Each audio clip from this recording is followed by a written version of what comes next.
Hello বন্ধুরা, আজকে সারাদিনের ডেলি রুটিন তোমাদের সাথে শেয়ার করছি। দেখো, সকালে আমি উঠে পড়েছি। আর দেখো বাবা আর মেয়ে কেমন ঘুমিয়ে আছে। দেখো এদিকে আমার শাশুড়ি মা রান্না করছে, মাই রান্না করে, আর আমি মেয়ের কাঁথা কাপড়গুলো ধুয়ে সব মেলে দিচ্ছি সকালবেলা, কারণ সকাল সকাল মেলে তাড়াতাড়ি শুকিয়ে যায় এগুলো। তো তাই জন্য সকাল সকাল মেলে দিচ্ছি।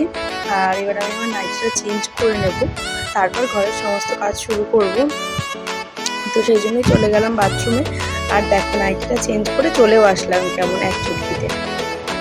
এরপরে মেয়ে উঠে গেছে, ওর বাবাও উঠে গেছে। তো বিছানাগুলো গুছিয়ে নিই, বিছানা গুছিয়ে তারপরে আমি যাবো সোনামার খাবার বানাতে। মানে একদিন তো ব্রেস্ট ফিড করতো, কিন্তু এখন ও একটু বাইরের খাবার ওকে দিচ্ছি, মানে এটা ওটা। দেখো প্রেশার কুকারে বসিয়ে দিয়েছি ওর খাবার, মানে দুপুর হয়ে গেছে। আজকে ওর বাবার একটু দেরিতে ডিউটি রয়েছে। তো এবার ওর বাবার টিফিনটাও গুছিয়ে দিচ্ছি। দেখো ভাত তরকারি আমি সব দিয়ে দিয়েছি।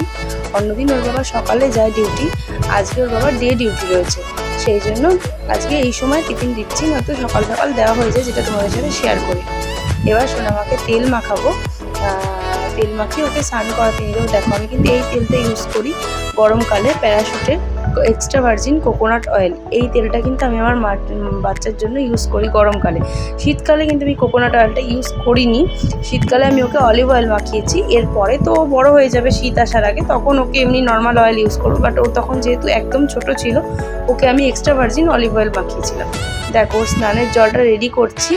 এই বোতলে করে কিন্তু গরম জল দেওয়া থাকে রোদে, বোতলে দিলে পরে তাড়াতাড়ি গরম হয়ে যায়। 2 বোতল গরম জল রোদে দিয়ে রাখি, সেই গরম জলটা মানে ঢেলে 2 বোতলের সাথে আর একটু যতটুকু দরকার আর কি সেইটুকু ঠান্ডা জল মিশিয়ে নিই। তো দেখো 1 বোতল জল আমি ঢেলে দিলাম, আর 1 বোতলও ঢেলে দিচ্ছি। এটার সাথে যতটুকু দরকার হবে ততটুকু ঠান্ডা জল মিশিয়ে নেবো, মানে পরিমাণ বুঝে দেখি যে কতটুকু দরকার সেরকম। আর এই যে স্নান যেটা দেখতে পাচ্ছ, এটা দেখো কেমন হয়েছে। এটা কিন্তু সোনামায়ের অন্নপ্রাশনের ভিডিও যারা দেখেছো তারা জানো যে মানে এটা আমি ওই সময় কিনেছিলাম ও স্নান করার জন্য।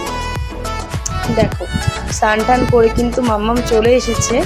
আর দেখো এবার ওকে টিপ পরাবো। বলছি টিপ পরাতে গিয়ে এত যুদ্ধ করতে হয়, আজকে টিপটা একদম বেঁকে গেছে। আমার তো টিপ বেঁকে গেলে এত হাসি পায় দেখো, কেননা ও একটুও স্থির হয়ে থাকে না, সেই জন্য টিপ পরাতেই দেয় না, তাই জন্য বেঁকে যায়, প্রতিদিনই বেঁকে যায়। আজকে একটু বেশিই বেঁকে গেছে টিপটা। দেখো টিপ পরাতে গিয়ে শুয়ে উল্টে একাকার করছে। ঠিক আছে, তো দেখো ওকে রেডি করছি। টিপটার মধ্যে পাউডার দিয়ে দেবো।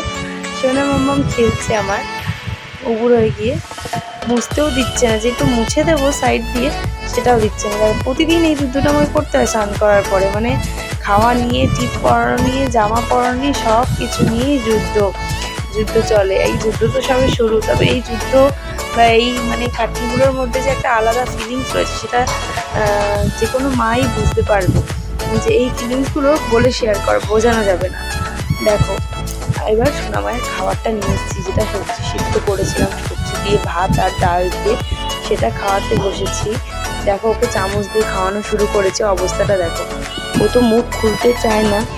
আর ওকে খাওয়ানো মানে মানে কতটা যে ধৈর্য দরকার সেটাই একমাত্র তোমাদের দেখাচ্ছি। দেখো শুয়ে পড়েছে, শুয়ে তবু মুখ খুলবে না। মুখ যদি খুলছে তো খাবার নিচ্ছে, সেটা আবার নিয়ে ফেলে দিচ্ছে।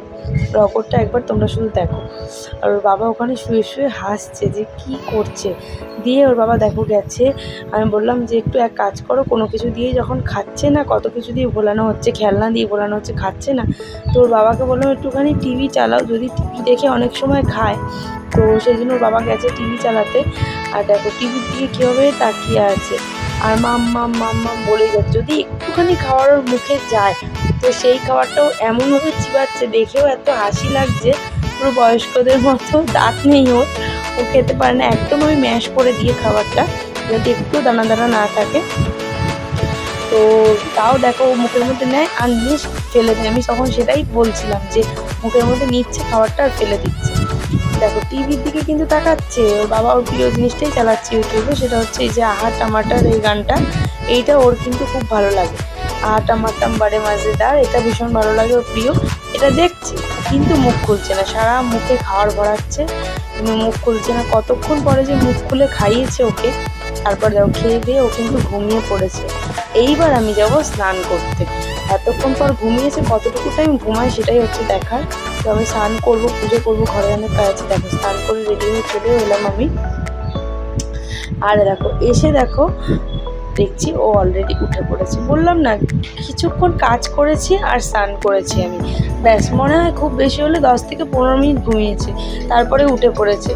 আর উঠেই ও মানে ও যে এত কম ঘুমায় দিনের বেলা, উঠে কিন্তু ও শুয়েও থাকবে না একটু, মানে ওকে তখনই কোলে নিতে হবে, নয়তো ও কাঁদবে, মানুষ না দেখলেই কাঁদবে। আর যদি মানুষ দেখে ঘুম থেকে উঠে পাশে আছে তাহলে হাসবে। দেখো আমাকে আদর করছে, দেখো না মা আমাকে আদর করছে দেখো, আর হাসছে, ফোনের দিকেই তাকাচ্ছে, ফোনটা নিতে চাইছে।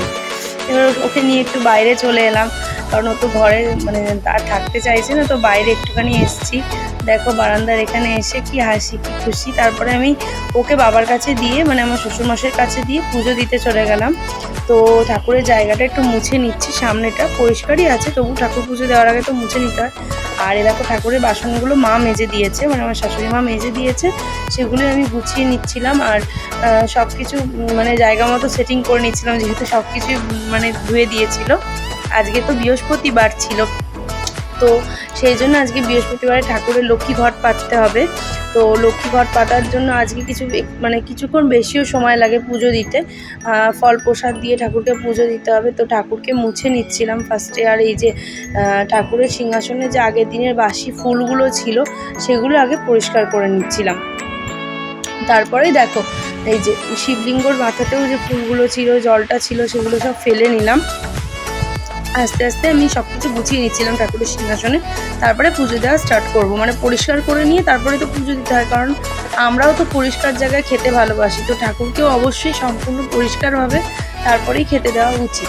তো দেখো আমি ওই লক্ষ্মীর ঘরটায় আর কি, আজকে যেহেতু বৃহস্পতিবার তো লক্ষ্মীর ঘট পাতবো, ঘটে সিঁদুর পরিয়ে নিচ্ছিলাম, যেটা সিঁদুরের ফোঁটা দিতে হয়। 3টে ফোঁটা দেওয়াও যায়, আবার অনেকে স্বস্তিক চিহ্ন আঁকে, তো স্বস্তিক চিহ্নও আমি আঁকি কোনো দিন আবার এরকম 3টে ফোঁটা দিয়ে দিই। আজকে কিন্তু ফোঁটা দিয়ে দিলাম। আমরা আগে তো আমের পল্লব মানে গাছের থেকে পেড়ে এনে আমের যে পল্লব সেটা দিতাম, তো যেহেতু এখানে রয়েছে কেনা আমের পল্লব, তাই জন্য আর আমের পল্লব এখন আনি না, ওটাতেই সিঁদুরের ফোঁটা দিয়ে দিই। দেখো ঠাকুরের ফল প্রসাদ কাটা কিন্তু রেডি হয়ে গেছে। দেখো কেমন লাগছে, প্রসাদগুলো দিয়েছি আজকে আমি ঠাকুরকে, খেতে দিয়েছি আম, কলা আর শসা আর বাতাসা, এই দিয়ে ঠাকুরকে কিন্তু প্রসাদ দিয়েছি। দেখো পুজো দেওয়া মোটামুটি কমপ্লিট, ঠাকুরকে ভোগ নিবেদন করা হয়ে গেছে, ধূপ দেখানো হয়ে গেছে, প্রদীপ দেখানো হয়ে গেছে, শঙ্খ বাজিয়ে ঠাকুরকে প্রণাম করে ঠাকুরের কাছে মনের কামনাগুলো জানালাম, যে ঠাকুর যেন সবার মনের ইচ্ছে পূরণ করে আর সবার যেন মঙ্গল করে। দেখো এবার ফাইনালি আমার ঠাকুরের সিংহাসনটা কেমন লাগছে, ফুলে কেমন সেজে উঠেছে, কত সুন্দর লাগছে দেখো তোমরা বন্ধুরা।